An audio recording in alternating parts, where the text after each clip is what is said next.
Ya, halo teman-teman semua. Om Swastiastu, Namo Buddhaya, Salam Kebajikan, Shalom, Assalamualaikum warahmatullahi wabarakatuh. Selamat datang di webinar series kita, webinar series PPI Berlin Brandenburg di episode yang ketiga. Terima kasih teman-teman semua yang udah bisa hadir di acara kita ini. Terima kasih atas supportnya selama ini juga di episode sebelumnya udah ngasih feedback untuk untuk panitia bisa ngembangin acara ini supaya jadi lebih bagus. Harapan kita ke depannya kita bisa bikin banyak episode-episode lainnya dengan tema-tema yang menarik dan bisa alumni-alumni itu bisa sharing pengalaman mereka di sini. Jadi host kita hari ini dan narasumber kita adalah Kak Inggi. Kak Inggi ini adalah alumni HTW Berlin, salah satu perguruan tinggi di Berlin dengan jurusan Median Informatik atau dalam bahasa Inggrisnya Digital Media and Technology. Sekarang Kak Inggi ini lagi kerja di Flixbus sebagai Agile Tester. Host kita hari ini adalah Imam Ihsan, kebetulan merupakan teman gue juga. Imam ini sedang kuliah di TU Berlin, salah satu universitas di Berlin, dengan jurusan Wirtschaft Informatik atau bahasa Inggrisnya Information System. Sebelumnya gue juga mau bilang terima kasih kepada panitia-panitia yang udah mengorbankan waktu dan tenaga supaya acara kita ini bisa terrealisasikan sampai episode ketiga. Juga tentunya kepada narasumber dan host kita yang udah bersedia mau ngisi acara, mau sharing pengalaman mereka yang nantinya akan berguna buat kita, terutama mahasiswa-mahasiswa yang mungkin mau ke sini, mau ke Jerman, atau bahkan sudah di Jerman terus kayak lagi nyari-nyari pekerjaannya, itu pasti bakalan dibahas dari mulai pengalaman kuliah sampai pengalaman kerja. Tema kita hari ini adalah quality tester di industri teknologi digital. How to keep the quality of our product and service as well as secure, free from bugs and error. Jadi mungkin di sini teman-teman ada yang udah tahu apa itu quality tester, apa itu agile tester, tapi mungkin ada juga yang belum tahu sama sekali ini apa, nggak apa-apa, kita bakalan coba jelasin dari awal di sini oleh Kak Inggi sama Imam. Kita bakalan cari tahu, mungkin nanti bahkan yang belum mulai kuliah juga bisa ngelihat gimana ternyata pekerjaan ini tuh seru, terus bisa ngikutin jejak langkahnya Kak Inggi untuk bisa sampai di posisi di mana Kak Inggi ini sekarang. Tanpa basa-basi, biar kita bisa langsung kenalan nih, bisa langsung tahu Kak Inggi dan Imam, dan juga apa ini quality testing. Langsung aja kita mulai, tapi sebelum itu ada beberapa aturan yang patutnya kita ikuti,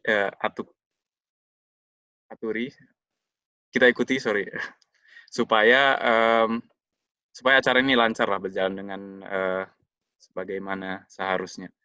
Jadi yang paling penting supaya teman-teman bisa mematikan mikrofon dan videonya supaya nggak mengganggu nanti host dan narasumbernya pada saat memberikan materi dan pada saat ngobrol. Terus mohon untuk menghormati sesama juga di chat, jangan ada kata-kata kasar atau apapun.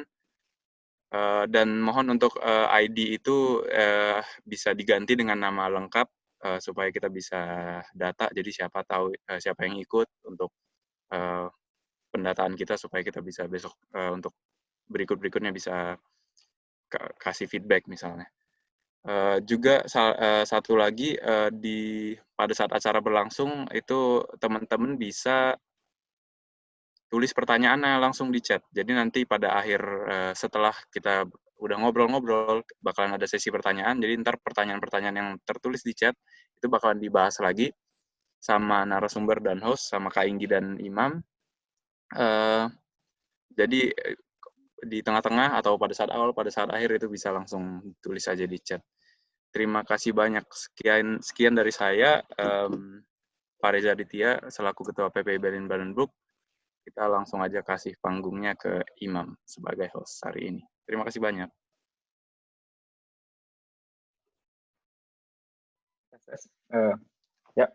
Ya, silakan. Thank you, Ja. Yuk.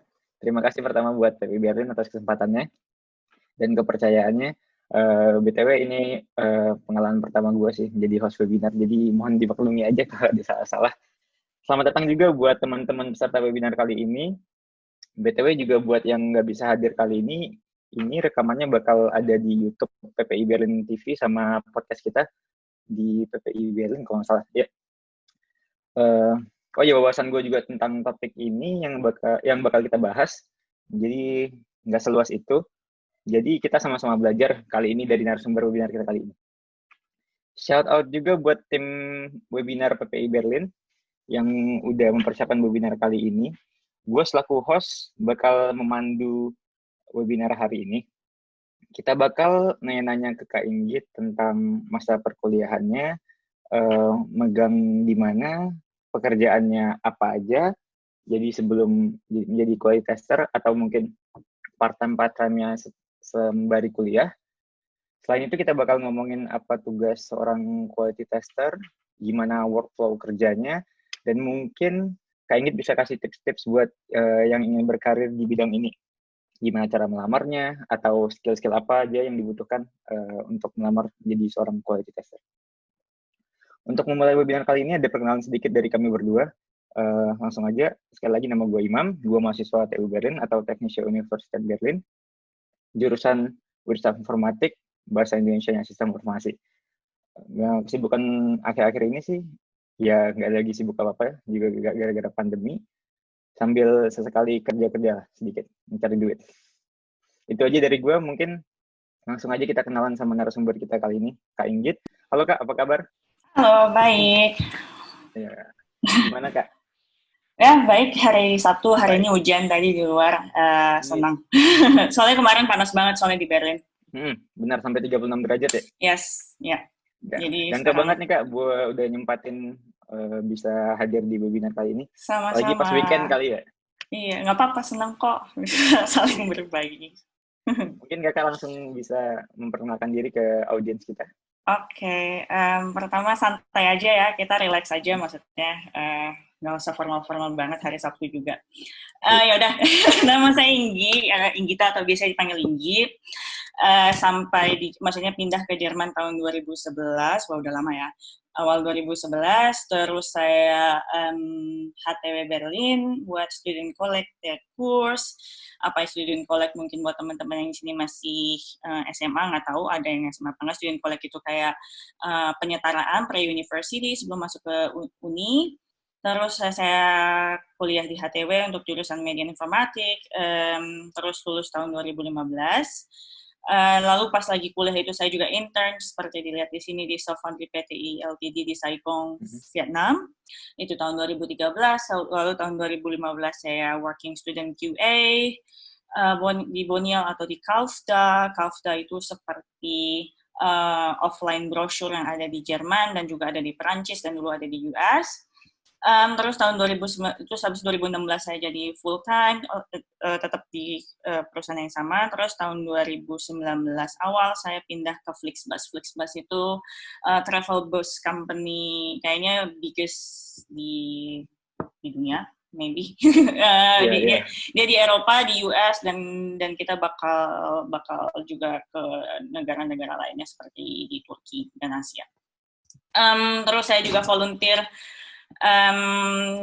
sebagai tahun lalu di Ready School of Digital Integration buat teman-teman yang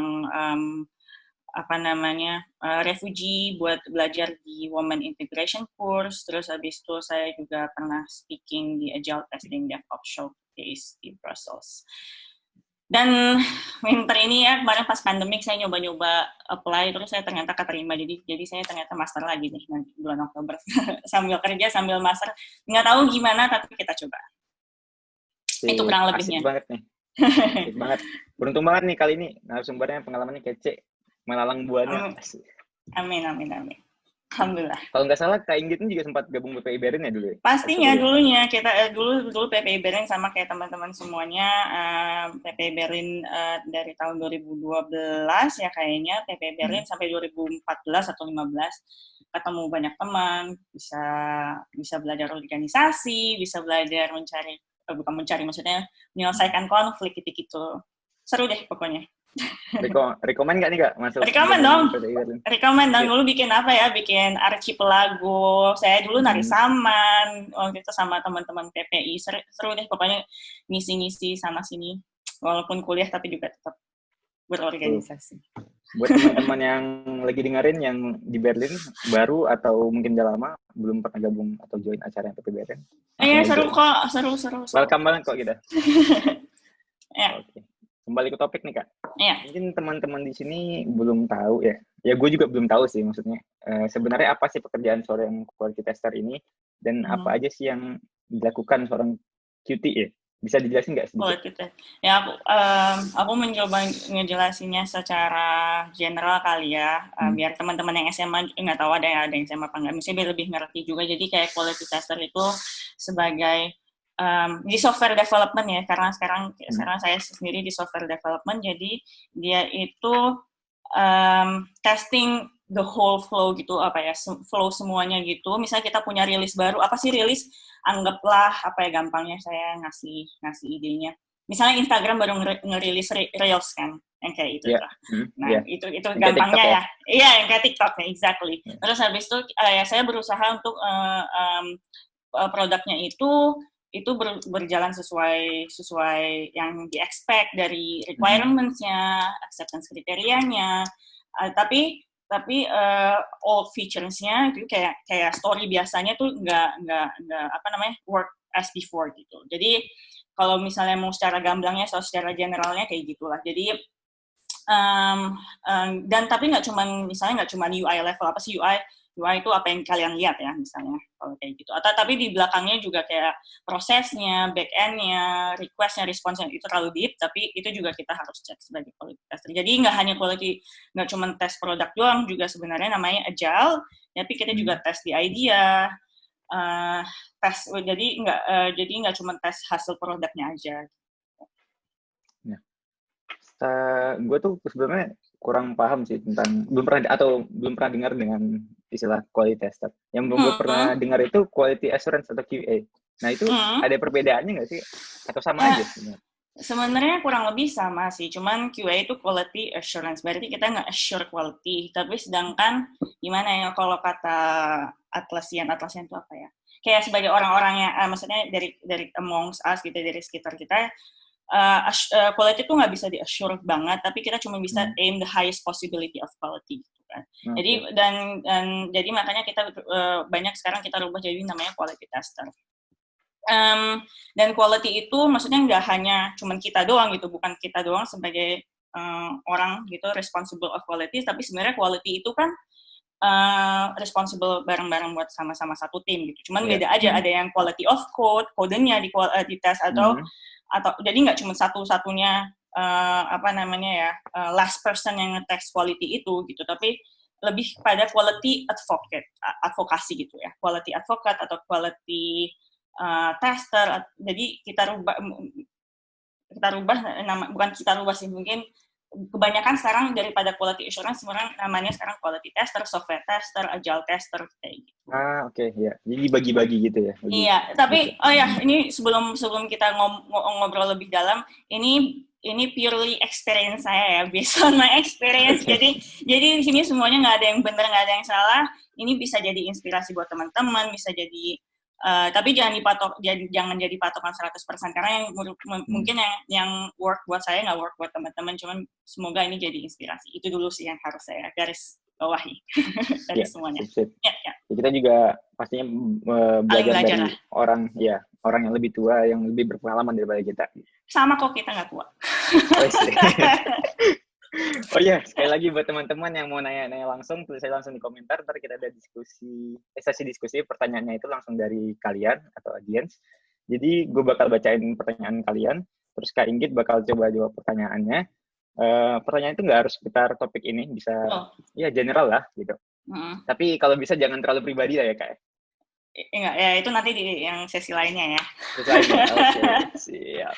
Ya. Kalau oke, kita mungkin flashback dulu kali ya, kayak pas zaman-zaman kuliah gitu. Boleh. Gue tuh pengen tahu sih gimana step-step Kakak tuh dari kuliah, pernah kerja part-time kah, terus magang di mana, dan lalu kerja pertamanya apa sebelum jadi quality tester. Nah, di Jerman ini ya, khususnya di Jerman sih. Kita itu diwajibkan magang 1 semester, minimal 1 semester, atau kurang sih, nggak tahu juga. Kalau gue sih, Kak, magangnya itu diganti proyekan di kampus itu. Jadi ada sekitar 6-8 proyek di kampus per semesternya. Itu gue harus ikut andil di salah satu proyek. Nah, itu lamanya itu sekitar 3 bulan, terus plus 1 bulan buat reporting hasil kerja kita. Okay. Kalau Kak Ingit kan tadi, kalau nggak salah, ngeliatnya di Saigon ya? Saigon, ya. Itu gimana Kak bisa sampai ke Saigon, Vietnam ya? Vietnam itu. Iya. Jadi sebelumnya, dari sebelum Saigon ini mungkin kalau melihat teman-teman, wah, apalagi yang sebelumnya Mas Danan, Mas Bayu, ini kok udah pada kerjanya keren-keren gitu ya, gitu. Atau saya, atau saya gitu. Tapi pokoknya itu yang nggak kelihatan, yang tangisan darahnya juga ada gitu. Jadi kalau misalnya dilihat dari teman-teman, pas saya umur masih 20 awal juga saya belum tahu saya mau jadi apa. Dulu pas awal banget sebelum dari sana ya, saya kerja di pabrik. Ya itu ngelipat kertas dari jam 9 pagi sampai jam 6 sore. Pergi nggak? Sama Kak, pernah juga. Iya kan? Saya juga pernah tuh. Iya, pergi nggak ada matahari, pulang nggak ada matahari. Terus habis itu udah gitu aja, Senin sampai Jumat itu kalau lagi libur ya. Terus habis itu saya juga kerja di restoran selama 3 tahun. Jadi ya kalau misalnya nih teman-teman ngelakuin pekerjaan yang misalnya nggak related, it's okay. Kayak itu nggak apa-apa, itu bakal jadi kayak gimana ya, jadi buat belajar juga. Misalnya mungkin belajarnya nggak direct tapi indirect, kayak gimana, kayak kita menghargai duit yang kita ingin sendiri, atau menghargai waktu, gimana capeknya gitu, atau menghargai ya little things lah gitu. Pokoknya sebelum itu banyak juga kok pekerjaan-pekerjaan yang melelahkan. Yang penting hal-hal yang penting beneran pakai tenaga sendiri. Tapi kalau misalnya kayak internship itu, jadi di jurusan saya yaitu Informatics for Media atau Media Informatics, pas semester 4 itu harus nggak harus, maksudnya di semester 4 itu orang-orang studentnya harus sebaiknya melakukan internship di luar dari negaranya dia. Jadi kalau misalnya saya dari Indonesia, saya nggak boleh internship di Indonesia. Jadi waktu itu kenapa Saigon? Karena sebenarnya saya bisa di Jerman, cuma saya nggak mau di Jerman karena saya juga maunya traveling. Jadi saya suka traveling juga. Nah, jadi kayak sambil melakukan terus mungkin sambil lakuin juga sambil traveling. Jadi waktu itu 5 bulan. Habis itu saya coba-coba apply. Emang ada kenalan, terus habis saya di interview. Terus habis itu saya keterima, terus habis itu saya mulai di sana tahun 2013 Oktober kalau nggak salah, sama 5 bulan, dan ya udah, itu dia kenapa saya memilih Saigon sebenarnya.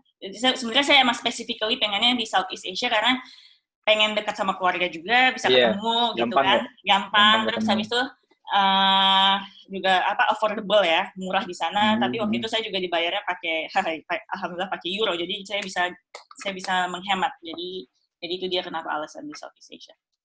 Wah, cuan banget sih pakai euro ya di SSC. Iya sih. Gue sih pertama gue mikir faktornya mungkin gara-gara Vietnam IT-nya mungkin lagi berkembang ya. Soalnya gue punya teman kampus di orang-orang Vietnam sekitar 3 itu pada jenis banget gitu semua. Iya. Jago-jago banget codingnya. Iya, Southeast Asia kayaknya mungkin kayak Indonesia juga sekarang gede banget ya IT-nya. Ya emang itu sih tujuannya juga kenapa di Southeast Asia. Ada faktor itunya.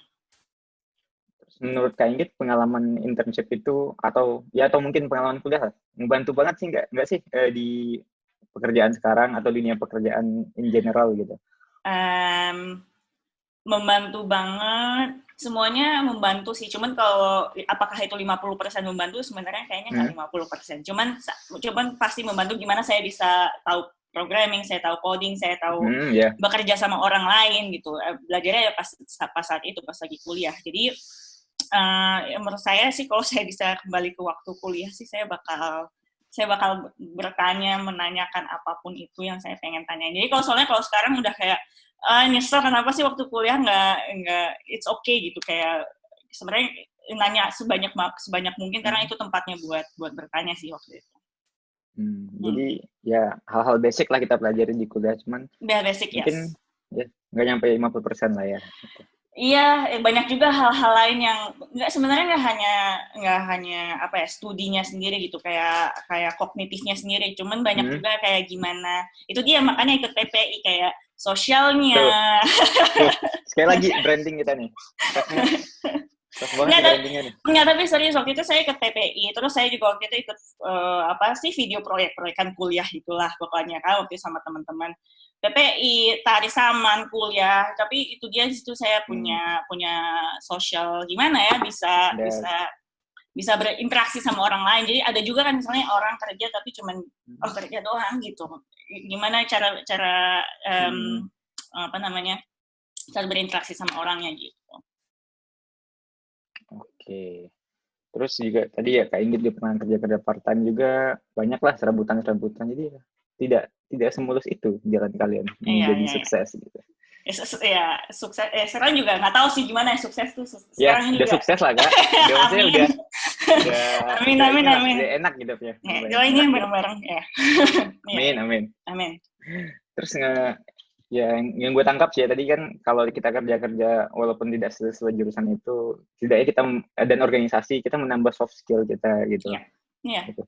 Menurut kakak itu pas interview itu soft skill itu membantu nggak sih kayak lebih dipertimbangkan oleh perusahaan dibanding hard skill? Oke, saya pernah di posisi menginterview orang dan saya juga pernah di posisi di interview orang. Banyak lah, lebih banyak di interview daripada menginterview. Jadi sebenarnya soft skill itu juga sangat penting menurut saya. Jadi biasanya kalau di saya di tempat kerja, at least biasanya so far pengalaman itu tiga tahap lah. Satu tuh biasa HR kan, screening, mengenalin, bla bla bla. Saya namanya ini pengalaman. Terus dikasih homework kita kerjain. Terus nanti kedua itu nanti technical interview. Habis yang terakhir biasanya interaction sama timnya gitu. Either itu coffee break atau cuman kita ke lunch bareng. Tapi di situ dia ngeliatin gimana kita bisa komunikasi atau enggak sama teman-teman kerja.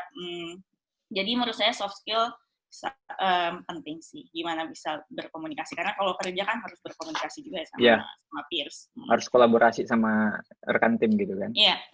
Tadi yang kakak sempat mention coffee break gitu, berarti setelah kita tadi interview, terus ngerjain homeworknya, terus kita lulus, berarti kita dapat probostund itu apa ya? Kayak istilah. Kita dibuat ini ya, buat tes kerja. Half day sama tim gitu ya. Nggak semuanya, tapi hampir semuanya, ya anggaplah 80% kayak gitu sih pengalaman saya diminta. Bahkan waktu itu orang ada interview terus akhirnya saya yang minta karena saya pengen tahu saya cocok apa nggak sama tim. Oke. Oh bisa karena, kita gitu. Mereka welcome ya? Welcome kok, make sense. Karena menurut saya make sense sih, karena kalau kita mau bekerja sama orang gimana timnya itu apa namanya dinamika timnya kayak gimana, cocok apa nggak sama saya, nggak cuma saya cocok nggak sama mereka, tapi mereka cocok nggak sama saya kayak gitu. Jadi make sense sih menurut saya. Tapi kecuali kalau misalnya teman-teman apply-nya di Jerman, biasanya diundang either kemana di Hamburg atau apa, biasanya diundang dan mereka yang bayar itu gitu. Tapi kalau teman-teman yang di luar Jerman ya susah ya. Maksudnya biasanya paling cuma kayak lewat gini doang. Jadi soft skill penting menurut saya. Tuh, ngasih info banget tuh Kak. Jago banget tuh. Kita bisa ngetes diri kita dulu sebelum join atau yang nyemplung ke tim tersebut gitu kan. Terus setahu pun ya Kak, mungkin salah nih. Jurusan Kakak itu kan media informatik ya. Itu kan lebih mungkin media dan informatik gitu. Menurutku tuh, setahuku tuh nggak ada hubungannya dengan testing apa gitu. Atau mungkin aku salah. Apa dari dulu Kakak udah ngincar jurusan ini atau malah ya kecemplung aja Kak? Gitu. Kalau dibilang nggak nyambung sih, karena saya juga dulu automation, jadi saya coding juga. Dulu waktu di Kafda, sekarang pure lebih ke manual dan produknya. Itu pertanyaan pertama, misalnya kayak nyambung apa enggak nyambung, terus kedua tahu apa enggak sebelum saya sekarang maksudnya waktu kuliah mau jadi quality tester. Nggak, sama sekali nggak tahu apa. Dulu waktu kuliah juga nggak tahu ada back end, ada front end, boro-boro. Pokoknya nggak tahu lah, dulu masih bodoh lah pokoknya.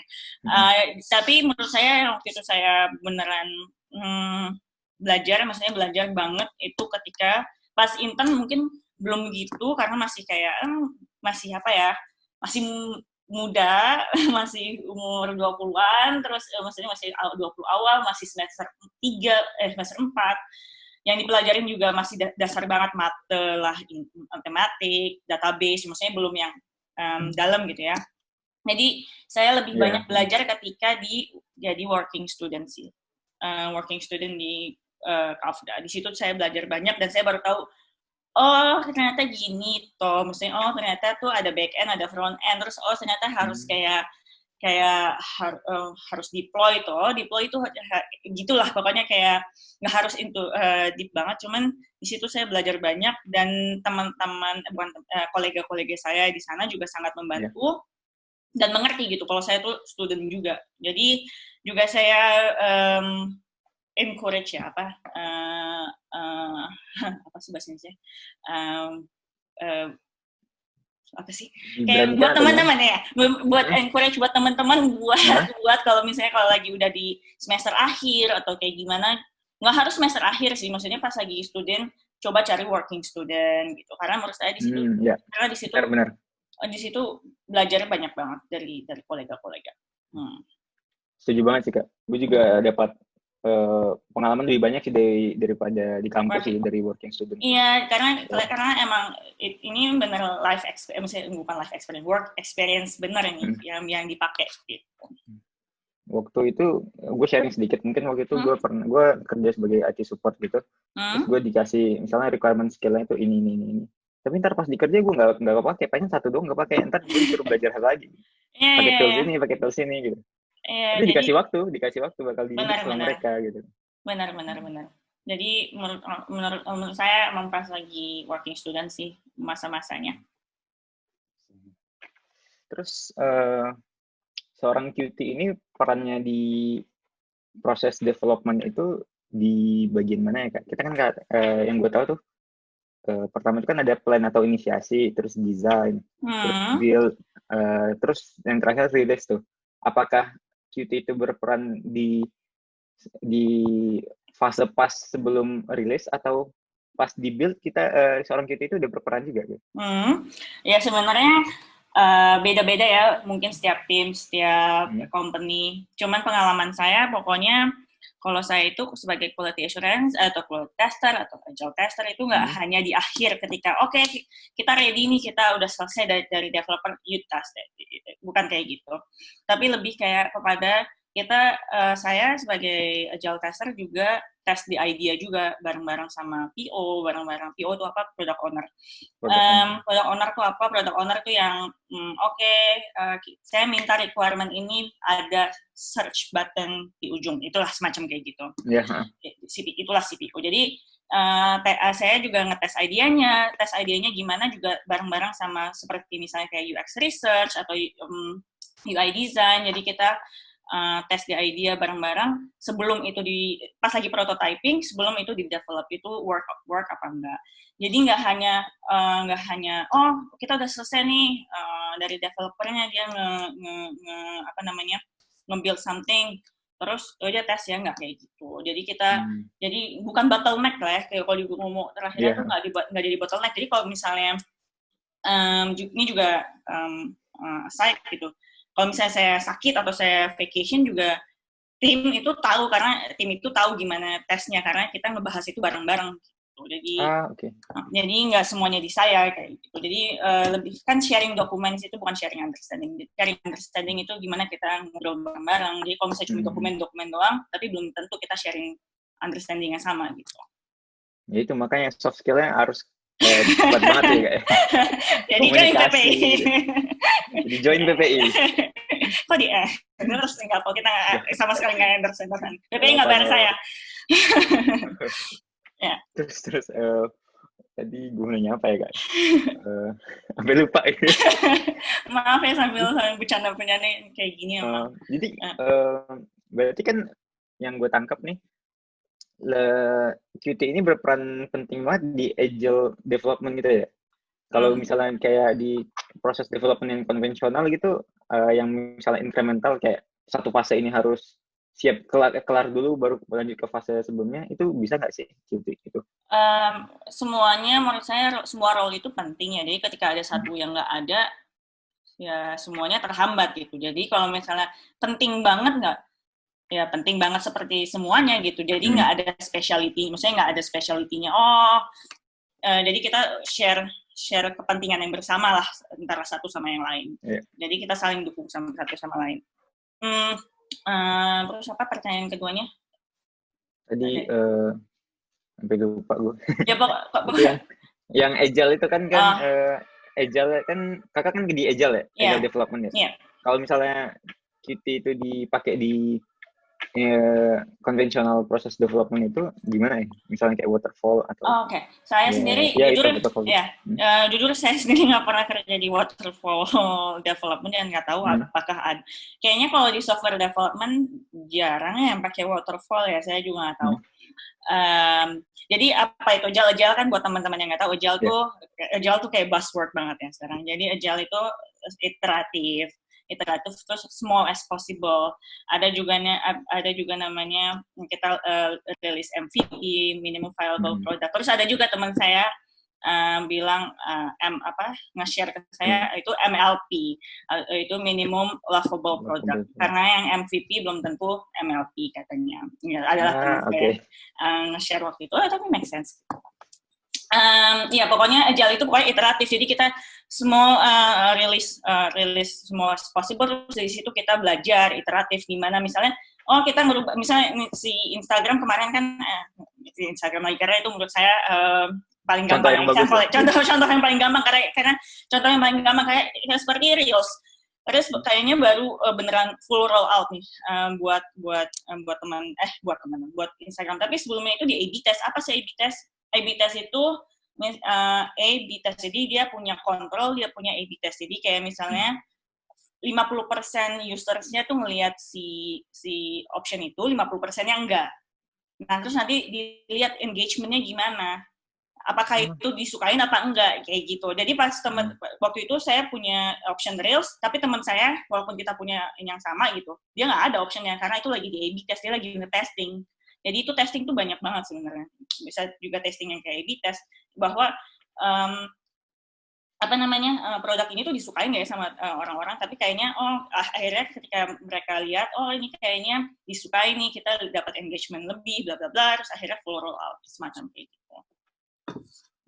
Ini testing lah ya. Terus tadi kan kalau nggak salah kakak juga sempat mention automate testing gitu ya, sama manual testing. Yeah. Itu mungkin salah dua dari banyak testing lah yang dilakukan seorang Qt gitu kan.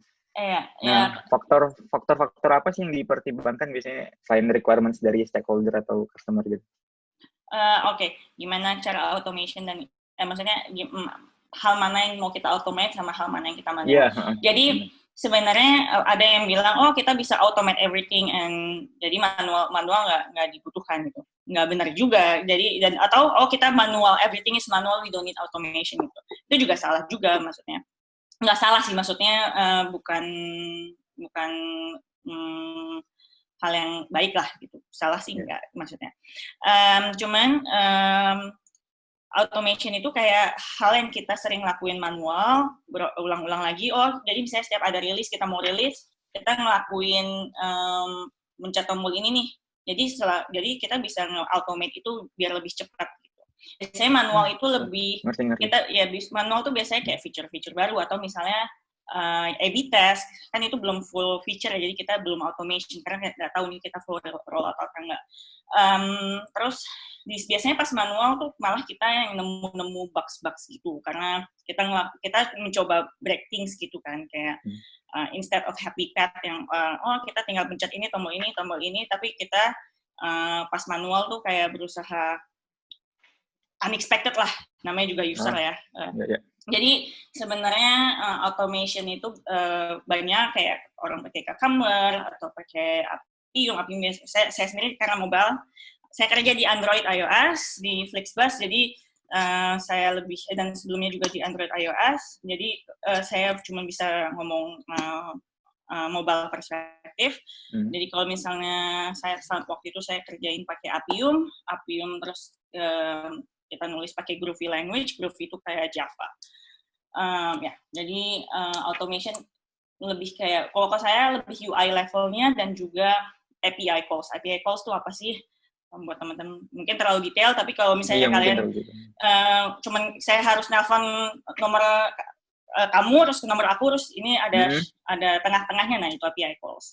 Cara menghubungkan satu sama satu lain itu ya. Ya, API itu application program interface ya, kalau nggak salah ya. Ya, saya tahu itu doang sih.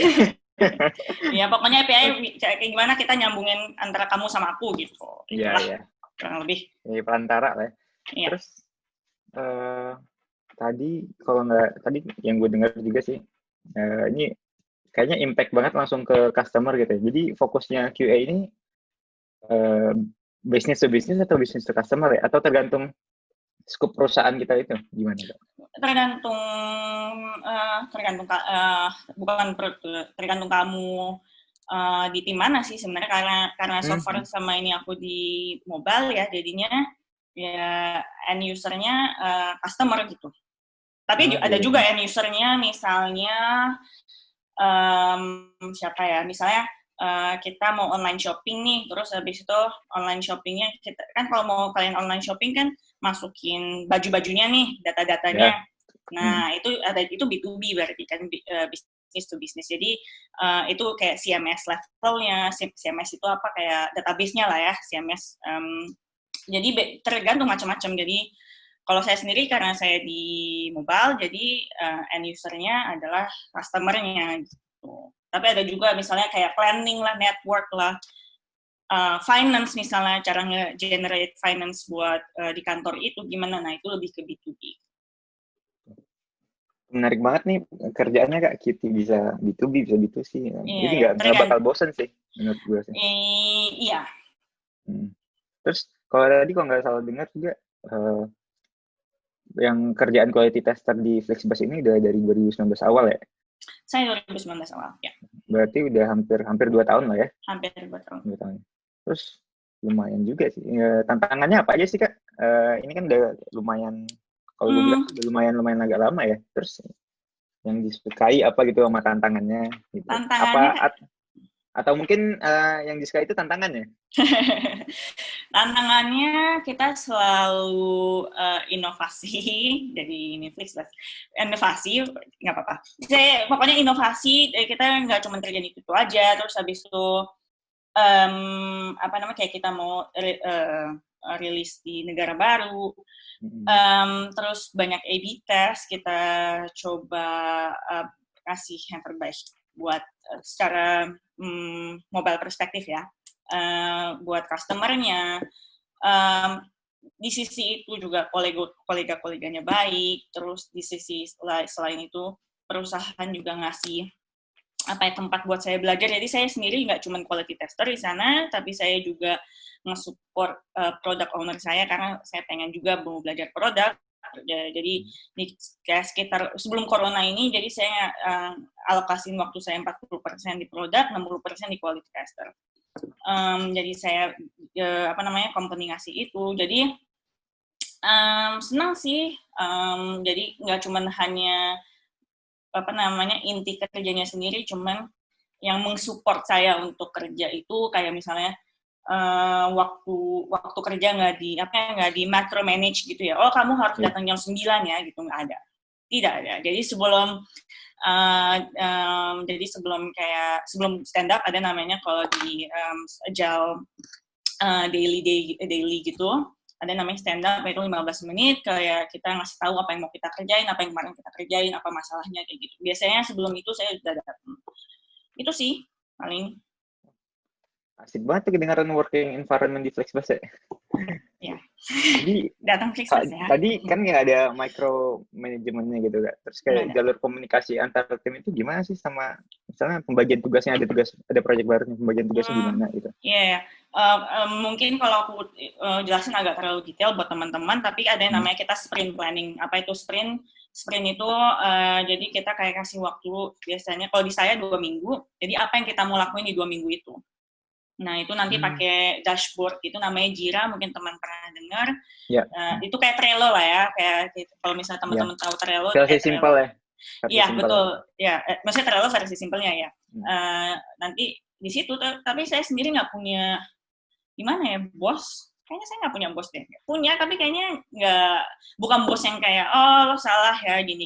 Tapi lebih kayak, apa yang kamu nggak suka, namanya people manager sih, bukan bosnya. Apa yang kamu nggak suka, apa yang mau kamu pelajarin, apa yang ada suggest nggak buat perusahaan, lebih kayak gitu. Tapi nggak ada yang kayak, kita sama kolega semuanya sama, kayak flat hierarchy, jadi nggak ada yang kayak, kayak, oh gue lebih senior, title gue senior software developer, so you have to listen to me, something like that, nggak ada. Jadi enak sih. Dan kayaknya hampir nggak tahu ya, maksudnya kebanyakan software development team kayaknya hampir semuanya sekarang flat hierarchy gitu. Itu buzzword juga sekarang.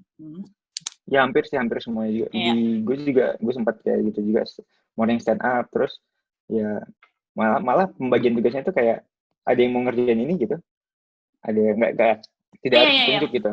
Iya, dia tinggal siapa yang, ini ada di to-do list, nanti dia ngambil gitu. Jadi nggak ada, ini lo yang harus kerjain, ya nggak ada kayak gitu. Yes. Menarik itu, working environment yang gitu, yang nggak ada, ya bisa dikatakan nggak ada bos lah gitu. Ya. Terus nih mungkin tips-tips Kak buat teman-teman nih, mungkin ada yang mau berkarir di bidang QT ke depannya.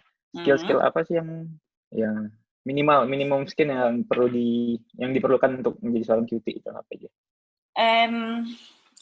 Untuk soft skill ya, kalau misalnya hard skill itu nanti kalian bisa programming, itu nanti kita set aside dulu.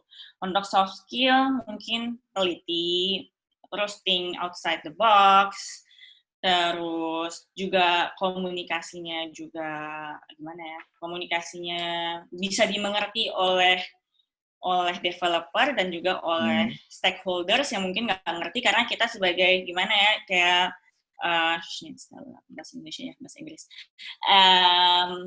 Kayak di tengah-tengah lah ya, kayak di tengah-tengah. Iris ayah.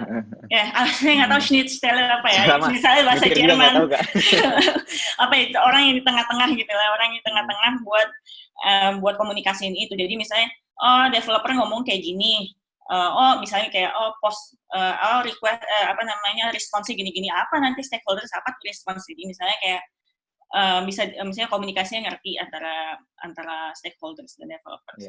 Ya, tapi yang paling penting teliti, think outside the box. Kalau misalnya stuck, berusaha buat mencoba cari jawabannya kayak gitu. Ya, berarti ya dibilang detail oriented lah ya Kak ya. Detail oriented, terus kayak ya nggak gampang nyerah lah pokoknya sama hal-hal baru. Soalnya kita kan kerja di bidang teknologi ini kan pasti setiap hari itu ada update gitu, ada perkembangan. Iya, betul. Keep up lah sama apa teknologi yang baru juga. Ya. Oke. Sesi diskusi kita udah habis nih Kak. Mungkin kita masuk ke diskusi ini ya, diskusi interaktif gitu sama teman-teman yang udah nanya di kolom komentar. Ada dari pertama itu dari Ali Reza Yahya, skill-skill apa penting dimiliki kualitas apa aja, soft skill dan hard skill udah tadi dijawab. Udah ya. Terus nih, mungkin nggak tips nyari working student di Jerman gimana? Ini pengalaman saya, maksudnya jujur saya waktu working student itu bukan dari saya nyari-nyari, itu juga nyari-nyari, tapi lebih ke lewat teman sih. Lewat teman yang waktu itu sebenarnya temannya nggak deket, tapi sekarang jadi teman deket banget. Jadi ini ada lowongan, mau nggak gitu. Jadi menurut saya juga buat teman-teman yang juga lagi kuliah atau mau kuliah. Again, ini pengalaman saya.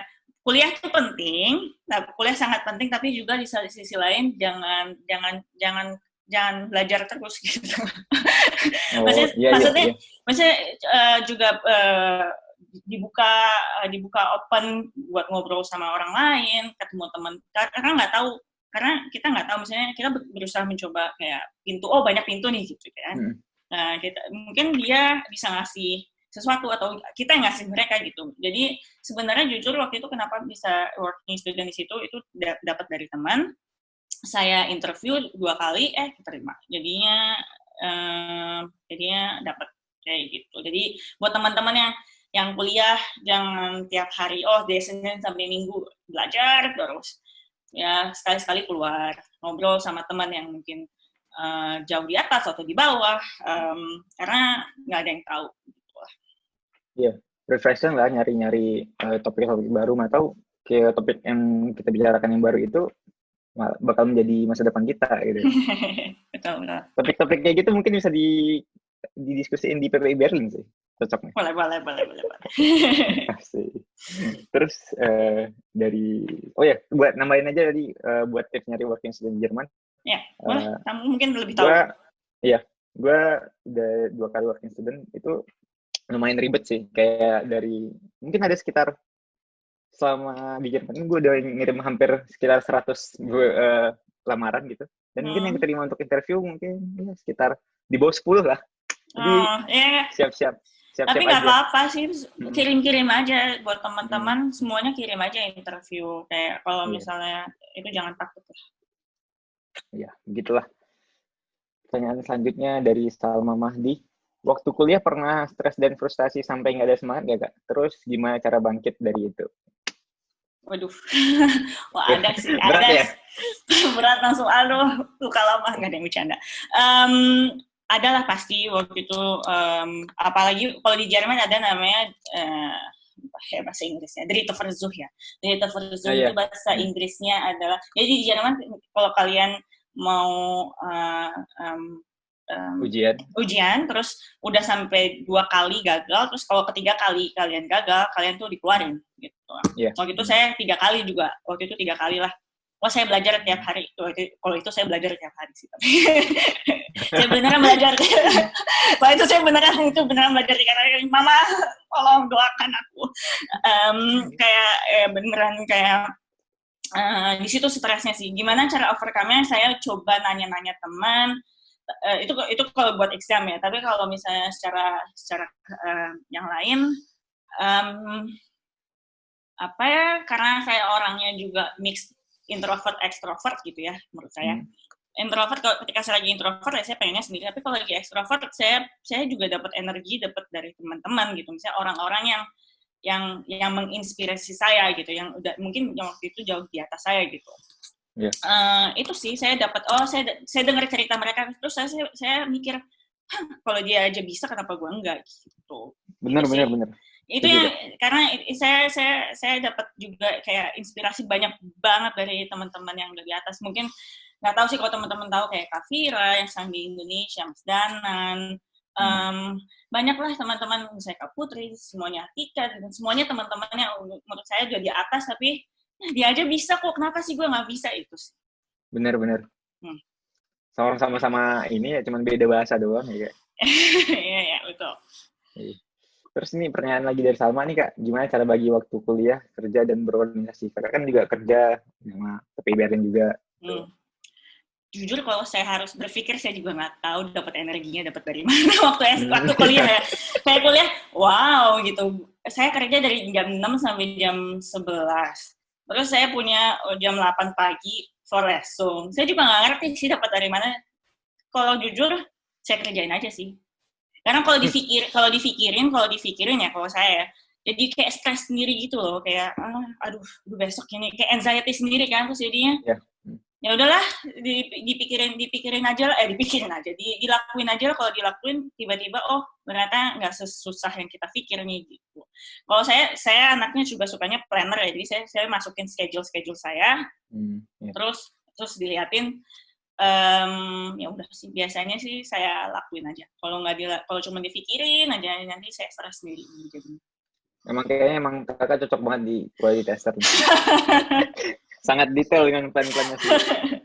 Kalau gue sih lebih apa yang di depan ini kita hadapin dulu gitu. Tapi kan kayak kamu beda, aku beda. Jadi ini best experience saya. Jangan siapa tadi yang nanya jangan diambil mentah-mentah ya. Pertanyaan lain nih dari Ardhito Stefanus kak. Apakah ada batasan maksimal waktu sebagai working student? Setahu saya sih mungkin 20 jam per minggu ya? Betul, 20 jam per minggu, tapi terus kayaknya boleh juga deh kalau lagi liburan itu full time, tapi nanti pas akhir tahun dipotong gitu. Jadi kayak gitu setahu saya, jadi 20 jam per minggu, tapi kalau lamanya selama kamu jadi student ya boleh jadi. Kalau mungkin nggak tahu itu dua pertanyaan berbeda tapi sama kali ya. Dalam setahun pokoknya 20 jam per minggu, tapi seberapa lama kita bisa jadi working student ya selama kamu jadi student. Jadi kalau misalnya tiba-tiba saya bukan student lagi, ya saya nggak bisa jadi working student. Itu dia. Gitu. Selanjutnya nih dari Willing Felicia. Menurut Kak Inggi, cara berpikir yang outside the box itu biasa nggak sih? Lewat kuliah kah? Atau lewat kerjaan? Atau di sananya udah kreatif aja? Atau kakak udah kreatif aja maksudnya gitu? Nggak tahu, itu susah ya jawabnya. Emang anaknya suka ngerusakin, nggak ada yang bercanda. Nggak tahu apa ya, nggak mungkin emang udah dari sananya kali ya, kayak apa namanya, jadi pertanyaan hidup nanti. Kayak nggak apa-apa, sharing jadi pertanyaan hidup nih.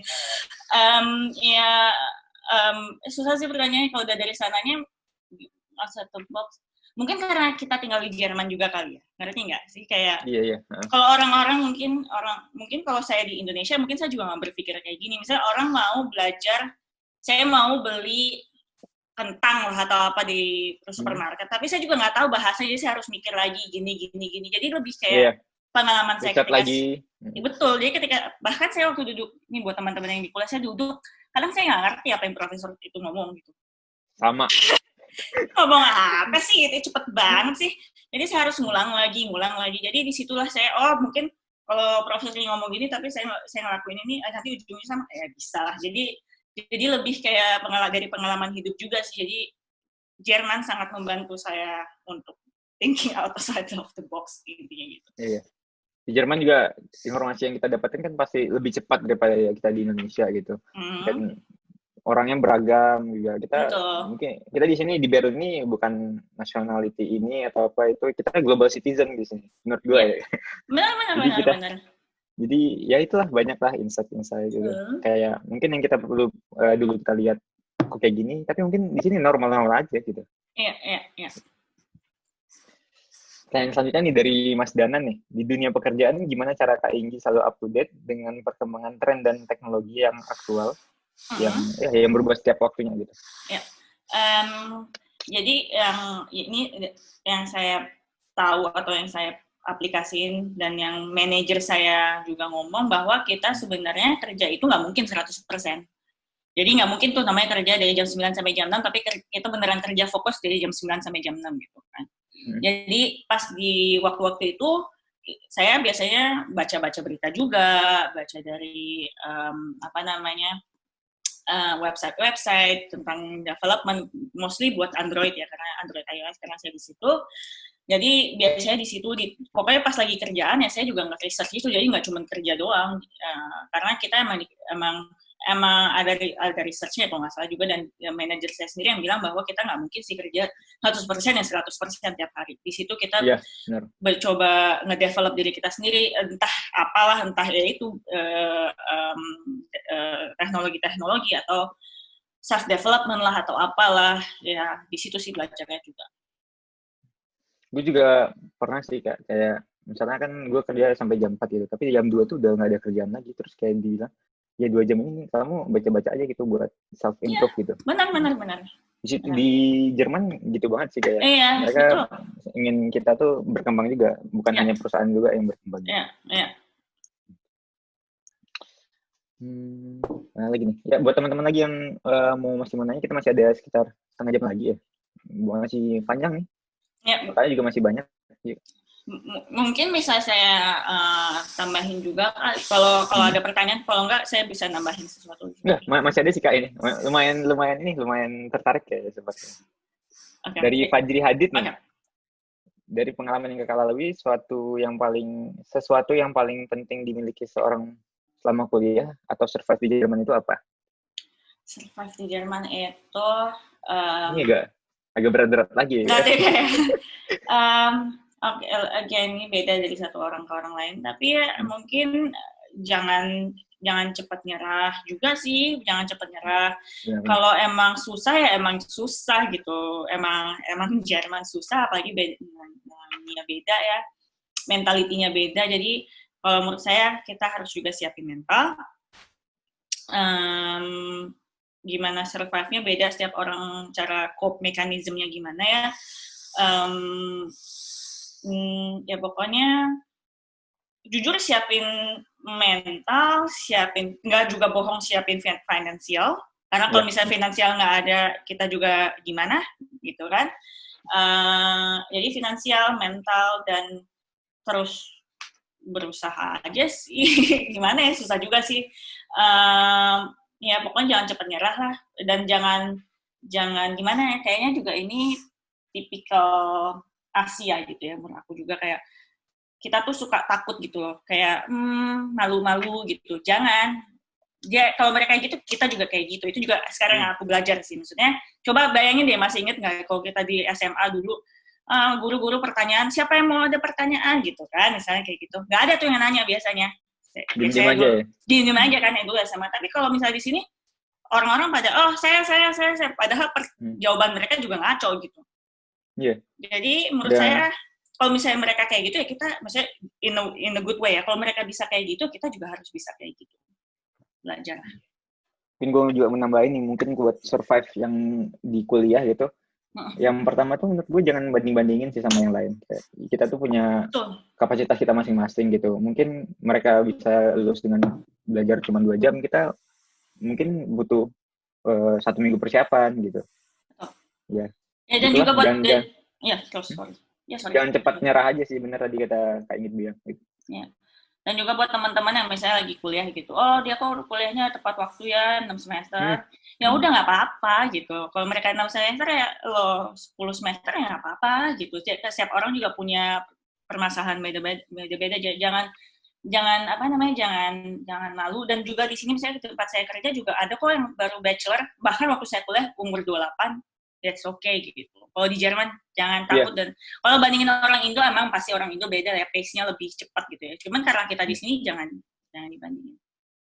Di sini juga kita soalnya dituntut bukan didikte gitu sama profesor, bukan dikokin kayak ini ilmu gitu. Kita harus belajar sendiri. Mungkin dia ngasih gambar-gambar yang kasar doang. Kita harus belajar sendiri. Betul. Itu sih tantangan yang harus dihadapin di Jerman. Terus nih, menarik nih, dari IKV Aulia, ada komunitas atau perhimpunan untuk pekerja Indonesia yang ada di Jerman, khususnya di bidang teknologi gitu? Saya nggak tahu ya. Kayaknya nggak, so far nggak ada, tapi entah kenapa kebanyakan emang teman saya semuanya di tech. Nggak ada sih, tapi nggak ada. Dan kita nggak punya komunitasnya, Facebook group juga nggak ada, nggak tahu sih. Nggak ada kayaknya. Mungkin ini ya, mungkin dari platform ini Meetup. Dari Meetup itu kita bisa cari-cari, misalnya kita mau misalnya ini programming gitu, ada kelas-kelasnya gitu kayak Python atau Java gitu. Kita bisa mungkin PPI bisa bikin. Terus kita bisa. PR nih buat ketuanya.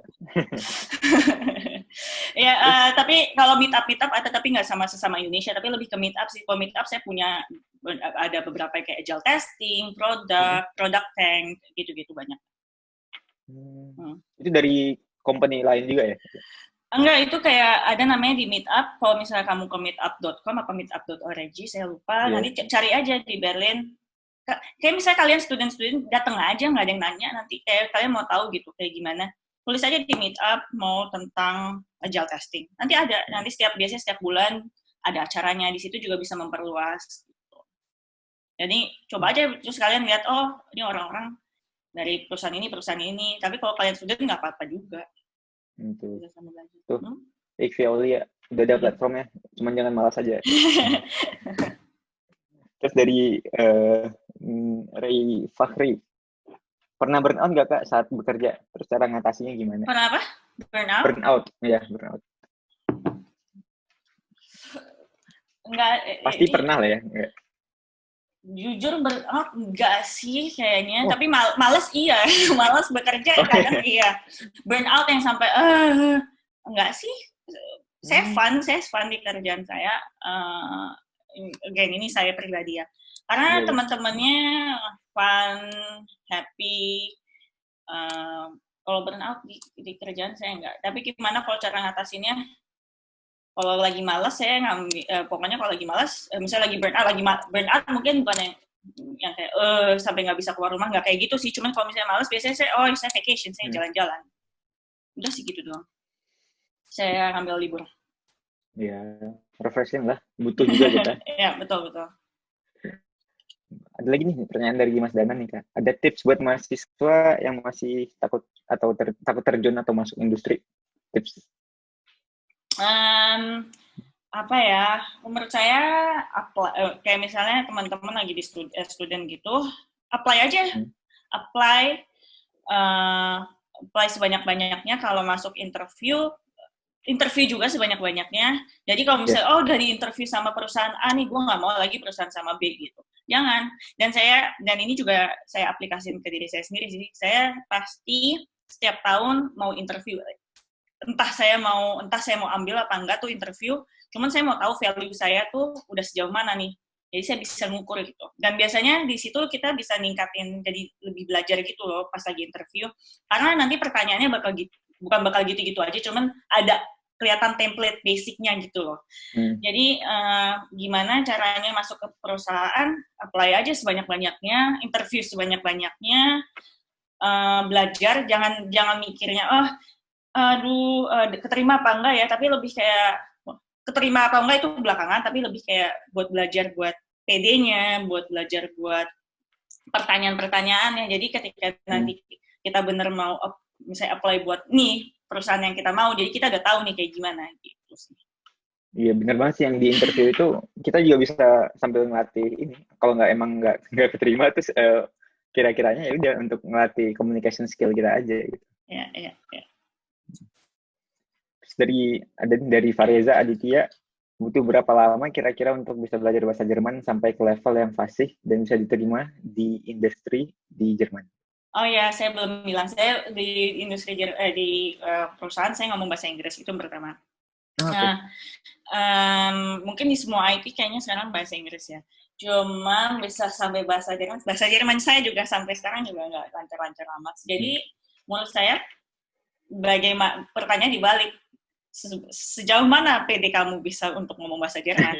Bener. Sih, kayaknya bukan sejauh mana saya bisa ngomong bahasa Jerman. Bukan, pertanyaannya bukan gitu. Sejauh mana PD kamu bisa ngomong bahasa Jerman? Ada kok yang orang A1 tapi pelan-pelan tapi dia PD, tapi akhirnya bisa gitu. Jadi basicnya seenggaknya basic, tapi PD nggak gitu. Iya, PD sih. Harus udah kayak tebal muka aja gitu. Iya, betul. Ngomong. Iya, betul. Ada pertanyaan baru lagi nggak ya? Ayo, teman-teman masih bisa, ada sekitar 25 menit lagi. Masih ada, kalau ada yang mau nanya. Mungkin dari gue dulu Kak, ada pertanyaan sih gue.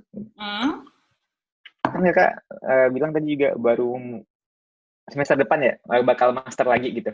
Iya. Master lagi itu. Itu kenapa baru memutuskan untuk lanjut master sekarang? Terus misalnya nih gue baru lulus bachelor, terus gue daftar di master, terus sembari itu gue dapat tawaran kerja yang lumayan oke nih. Menurut Kakak alasan apa yang gue harus mempertimbangkan untuk misalnya gue harus ngambil ini aja deh, ngambil kerjanya aja daripada kuliahnya gitu. Gimana ya? Aku nggak bisa ngasih tahu kamu harusnya gimana sih. Itu yang pertama. Jadi itu sebenarnya itu literally kayak keputusan kamu sendiri. Cuman kenapa sekarang master? Pertama karena 2015 saya bachelor, saya juga maunya sampai master ya, tapi mama saya sudah bilang saya hanya di support sampai bachelor, jadi ya udah. Oke. Jadi cuma sampai bachelor, terus habis itu saya kerja. Tapi sebenarnya waktu 2015 saya tuh apply master juga. Saya apply master, saya keterima master di Brandenburg. Tapi saya nggak pernah masuk. Saya cuma nggak biar visa itu waktu itu. Biar aman gitu ya. Cuman sebenarnya aman-aman aja sih. Kalau lulus tuh pasti dapat 1,5 tahun kan. Cuman waktu itu kayak jadi kenapa sekarang baru 2020 waktu itu ya udah karena lagi pandemik jadi saya juga dapat short time work. Nggak tahu bahasa Indonesia gimana. Jadi saya kerja instead 100% capacity, saya cuma 80% dari pandemik ini. Jadi udah ada waktu, kenapa enggak? Dan saya apply pas lagi pandemik, ternyata keterima. Jadi lebih ke tepatnya waktu sih, dan juga ada misalnya saya bisa ngebiayain diri saya sendiri, waktu itu saya nggak bisa kan, karena dapat juga dukungan dari orang tua saya. Jadi lebih tepatnya ada waktu, ada biaya, jadi saya lakuin sekarang. Perkuliahan di Jerman sekarang ini juga masih online sampai Februari kalau salah. Ya, sampai Februari. Oke. Jadi mungkin beberapa profesor itu bakal ngerekam dirinya ini ngasih materi terus diupload ke modulnya kita gitu. Jadi kita bisa play kapan aja gitu. Kalau di TU sih beberapa gitu sih, Kak. Oke. Ada lagi nih, Kak, pertanyaan dari Fajri Hadid. Sehubungan saya masih SMA nih, apa yang perlu saya kuasai untuk masuk jurusan IT? Oke. Pertama kalau misalnya masih SMA berarti belajar bahasa Jerman ya sampai B2 ya kayaknya ya. Saya nggak tahu B2 apa B1. Itu yang penting kamu les aja. Terus habis itu pas lagi apply adalah masuk tech course. Tech course. Tech course itu apa? Teknik kursus. Teknik course yaitu kamu bakal belajar matematik, fisika, kimia lagi, biologi lagi, dan bahasa Jerman dan bahasa Inggris. 6 itu. Nah, di situ udah lulus nanti bisa deh apply. Jadi gimana nanti apply-nya adalah 50% nilai kamu di tech course ini dan 50% kelas 3 kamu nanti digabung dan itu nanti jadi final score. Nah, final score-nya ini bisa apply buat informatik tersebut. Ya, sebenarnya nggak ada yang perlu disiapin deh. Gue juga waktu bukan juga jurusan IT. Gue juga malah nggak tahu apa programming itu gimana. Gue baru belajar itu di student college kayak foundation class-nya itu. Jadi di situ gue baru belajar Java. Itu beneran diajarin dari nol kok. Jadi santai aja. Jadi yang penting kalian tertarik dengan teknologi sama IT sama programming itu doang sih.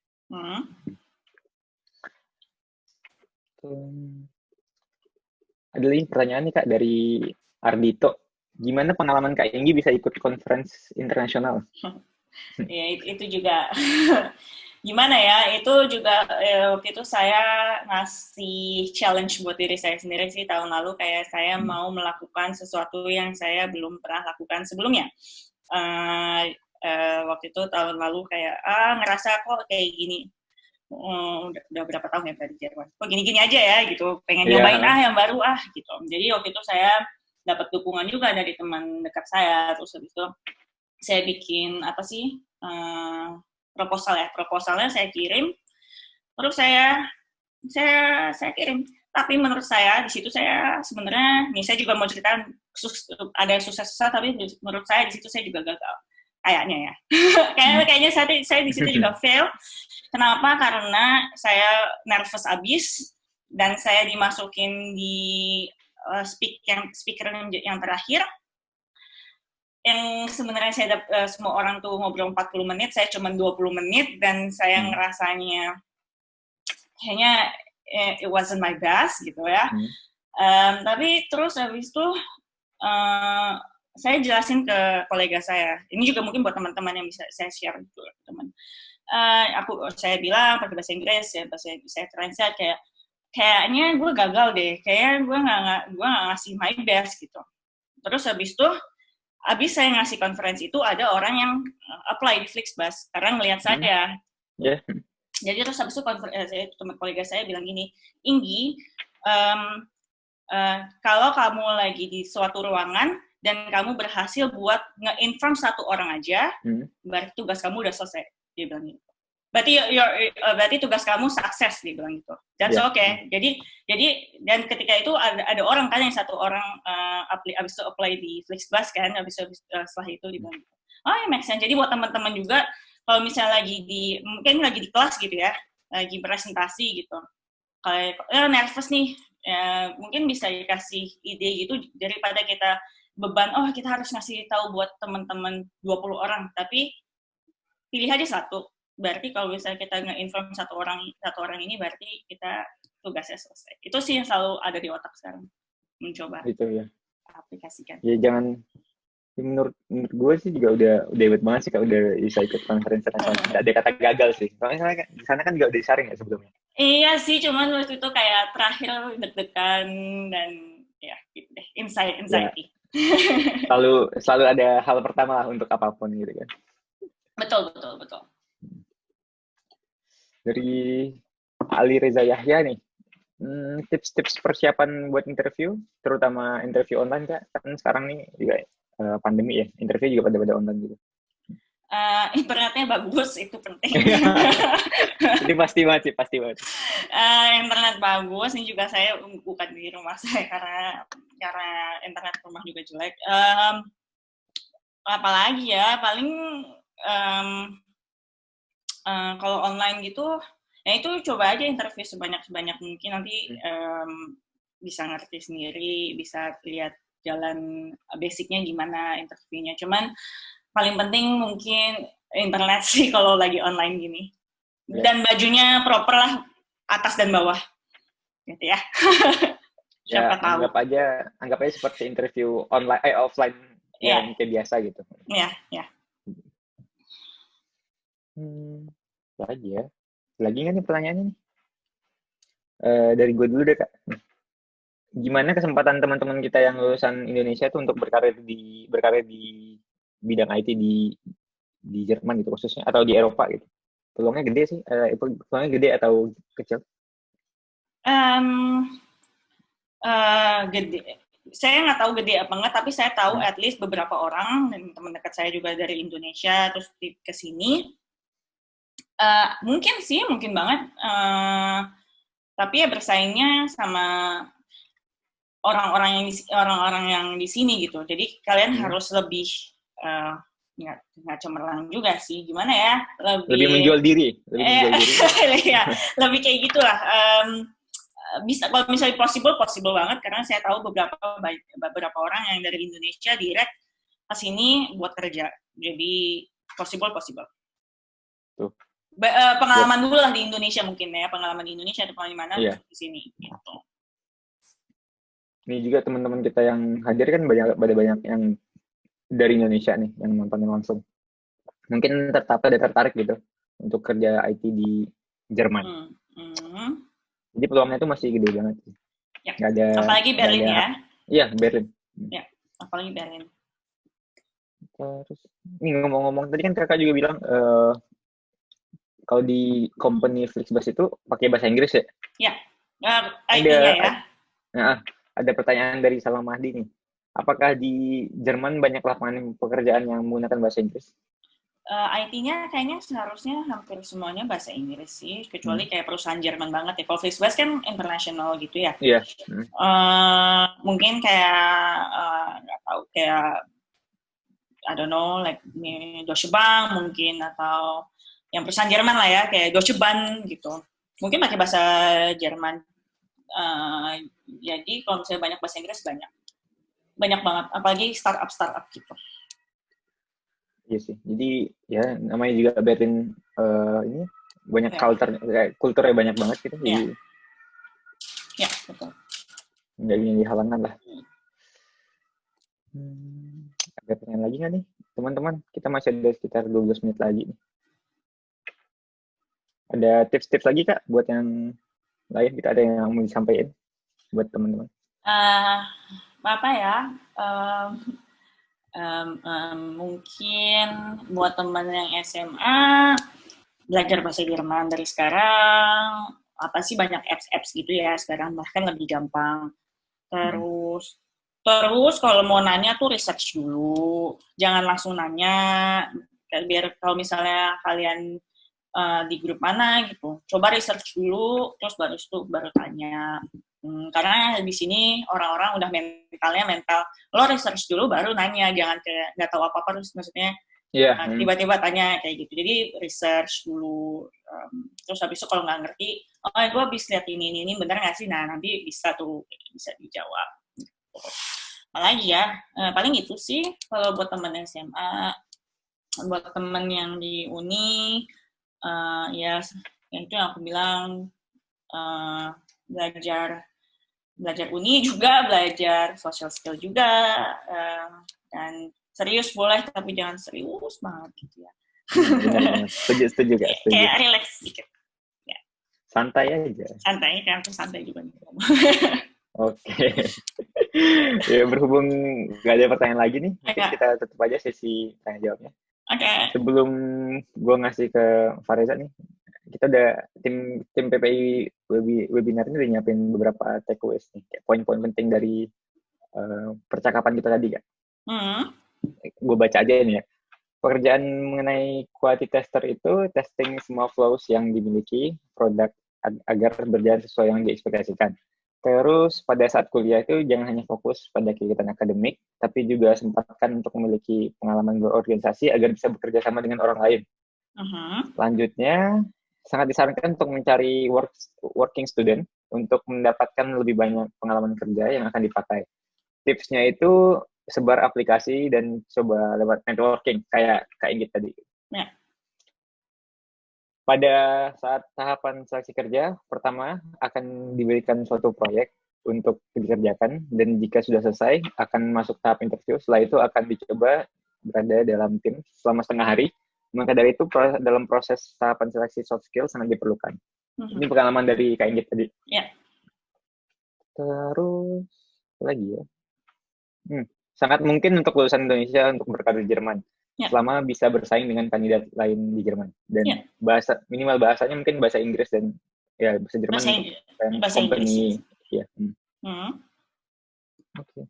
Terus fokus end user sebagai QT itu tergantung ditempatkan dalam tim dan project yang mana, ada B2B dan B2C. Dalam ranah e-commerce atau online shop, QT sebagai B2B, sedangkan dalam konteks pengalaman kerja KIG itu B2C.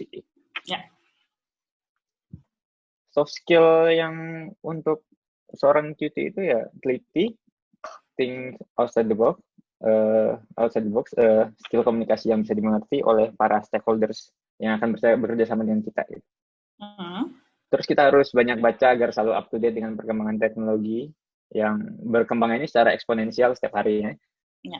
Tips untuk masuk industri, coba apply aja sebanyak-banyaknya, interview sebanyak-banyaknya, sebagai pembelajaran untuk diri sendiri. Jadi kalau gagal pun, ya anggap aja latihan. Latihan untuk ditolak juga harus sih. Terus nih, terakhir, tips overcome dari stres, mendapatkan banyak energi melalui inspirasi dari teman-teman, jangan terlalu banyak dipikirkan, namun coba untuk dijalankan. Perencanaan yang baik juga sangat penting, jangan cepat menyerah dan membandingkan dengan orang lain. Tinggal di Jerman membantu untuk thinking outside the box, di mana naluri untuk bertahan hidup menjadi lebih terasa. Oke. Sebelum kita tutup webinar kali ini, mungkin kayaknya kita ada satu patah kata. Sebelumnya makasih banyak PPI udah undang saya, percaya sama saya. Walaupun saya bilang dari awal nih, anaknya agak selengean, tapi nggak apa-apa ya, tetap dipercaya, tetap dipercaya gitu ya, maksudnya. Dan juga mungkin kalau orang-orang ngelihatnya, oh ini udah kerja nih gini-gini, cuman saya juga mulai semuanya dari nol, cuman nggak kelihatan aja. Masa saya tulis di situ, saya kerja di restoran gitu 3 tahun enggak ya? Sebenarnya yang bagus gitu ya. Tapi sebenarnya nggak semuanya bagus. Jadi ya pokoknya kalau ada usaha, kalau ada jalan, gimana kalau ada usaha ada jalan? Kalau ada kesempatan? Kalau ada ya, gimana sih kalau ngomong? Salah tuh kan pertanyaan. Ya pokoknya percaya sama diri sendiri. Kalau ada kesulitan tetap dilakuin, berusaha buat ngedapetinnya, dan ya pokoknya sukses lah. Dan makasih PPI, terus makasih juga buat kayaknya siapa ya, Mas Danan juga yang undang saya, dan buat teman-teman yang ada di sini, baik itu dari teman saya, kayaknya juga ada mama saya sih, saya cuma tahu. Terus habis itu ada teman-teman SMA yang kuliah. Pokoknya makasih udah partisipan, dan mungkin yang teman yang nanti ngeliat dari YouTube juga, ya kurang lebihnya kayak gitu. Maaf kalau ada salah. Again, ini experience saya, semoga bisa diambil yang baiknya, yang enggak ya udah jangan didengerin aja. Oke, mungkin Kak, buat teman-teman yang ntar ada pertanyaan lagi bisa kontak Kakak kemana? Kontak kemana ya? Ke bawah ini. Atau lewat LinkedIn gitu, ada LinkedIn-nya? Bisa LinkedIn ada di bawah ini. Gimana ya? Saya di Instagram, LinkedIn, bolehlah cari aja Inggita, nanti ada. Inggita ya? Inggi. Namanya sama lah? Iya, itu enggak sih, beda. Inggita. Beda ya? Beda. Inggita Instagram. Saya bukan yang mau support Instagram saya, tapi Inggita atau LinkedIn Inggita Ruby. Oke, kalau di Berlin langsung ketemuan aja lah ya Kak? Iya, bisa. Saya anaknya friendly kok. Sip. Oke, terima kasih lagi buat Kak Inggi atas sesi diskusi dan sharing pengalamannya. Thanks banget buat yang udah ngikutin dari awal sampai sekarang. Balik ke Fariza. Makasih. Thanks. Sip. Oke. Ya, sekali lagi terima kasih banyak untuk Kak Inggi dan Imam udah sharing pengalamannya, menarik banget. Terus kayak kalau menurut pribadi Kak Inggi ini orangnya rendah hati ya, padahal sebenarnya pengalamannya sangat luar biasa. Gue yakin kita bisa banyak belajar dari pengalaman-pengalamannya Kak Inggi, terutama kita ada yang sedang kuliah.